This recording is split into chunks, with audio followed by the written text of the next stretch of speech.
लंबू, टिंगू और खजाना। गांव में खुशहाली थी।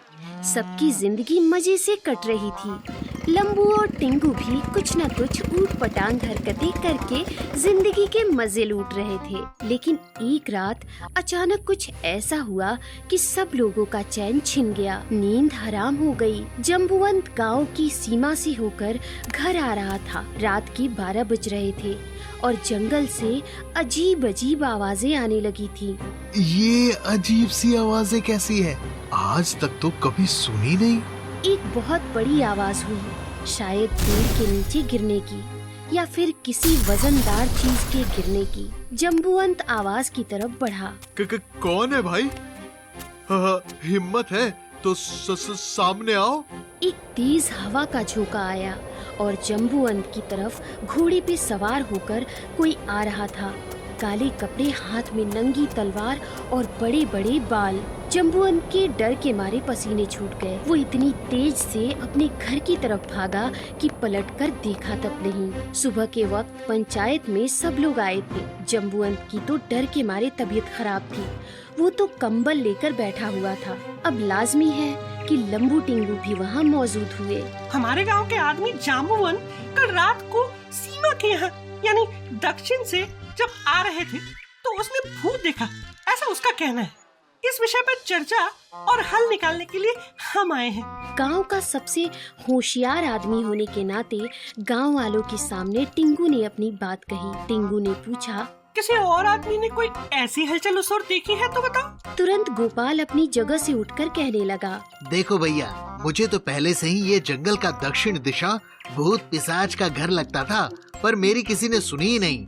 मैं गोपाल की बात से सहमत हूँ। वो जंगल गांव वालों के लिए सुरक्षित नहीं है। सबकी नजरों में डर नजर आ रहा था। जंबुवंत की बीवी जानकी अचानक उठ खड़ी हो गई और कहने लगी, अरे अब सोचिए करना क्या है। आने जाने का रास्ता जंगल से होकर गुजरता है। अब अगर उस भूत का आतंक बढ़ता है तो काम के लिए गांव से बाहर जाना ही बंद हो जाएगा।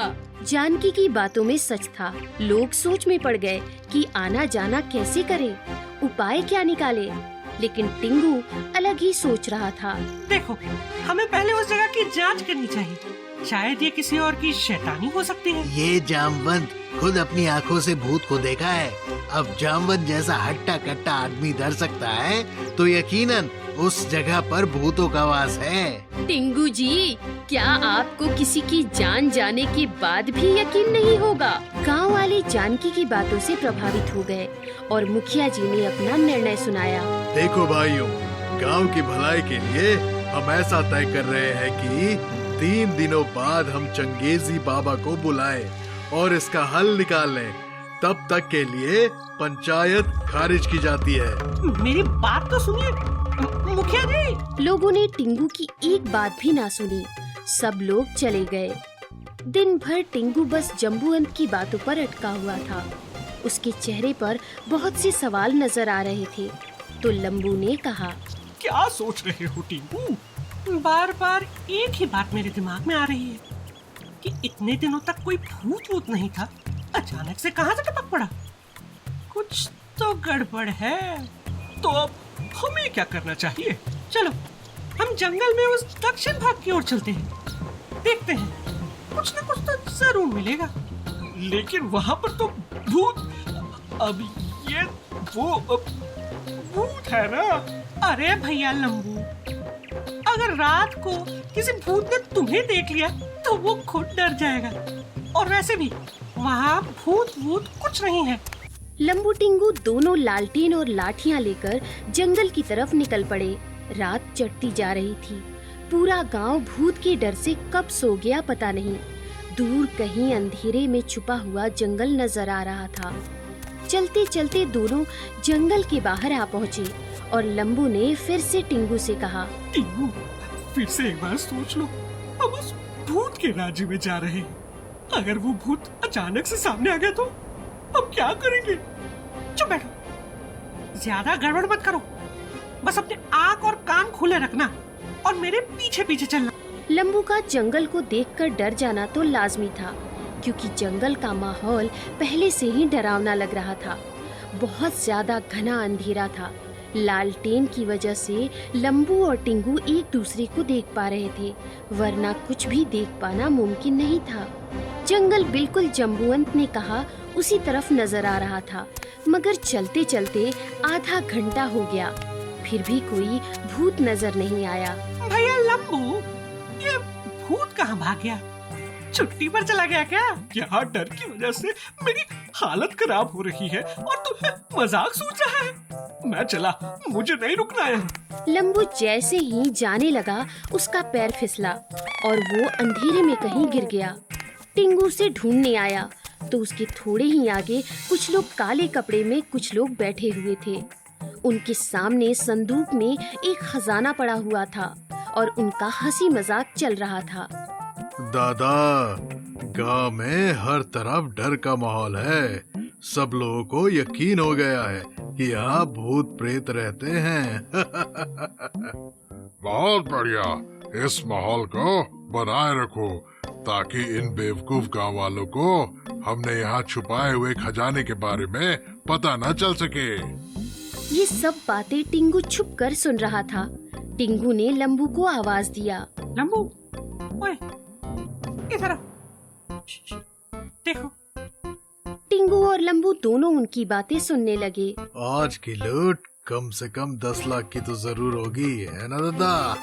अरे 10 नहीं 50 लाख की है।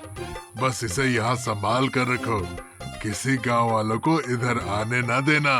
अगर कोई आया तो उसका खेल खत्म। सब लुटेरे हंसने लगते हैं, लेकिन लंबू की आवाज से वो सावधान हो जाते हैं। कौन है वहाँ? शंकर जाकर देख, अगर कोई गांव वाला हुआ तो उसे जिंदा मत छोड़ना।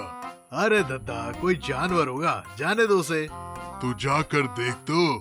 शंकर हाथ में कुल्हाड़ी लेकर लंबू टिंगू की तरफ आने लगा। टिंगू अब क्या करे?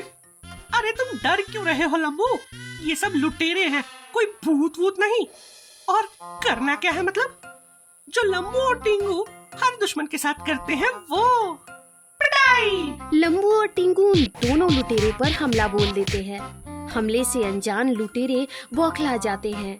लंबू ने अपनी ताकत का इस्तेमाल करके एक एक लुटेरे को बहुत मारा और वहीं पड़ी रस्सी से सबको बांध दिया। तुम लोग हम भोले भाले गांव वालों को बेवकूफ बना रहे थे और भूत की अफवाह फैला रहे थे ना। अब जब पुलिस के डंडे पड़ेंगे ना, तब पता चल जाएगा इन लोगों को।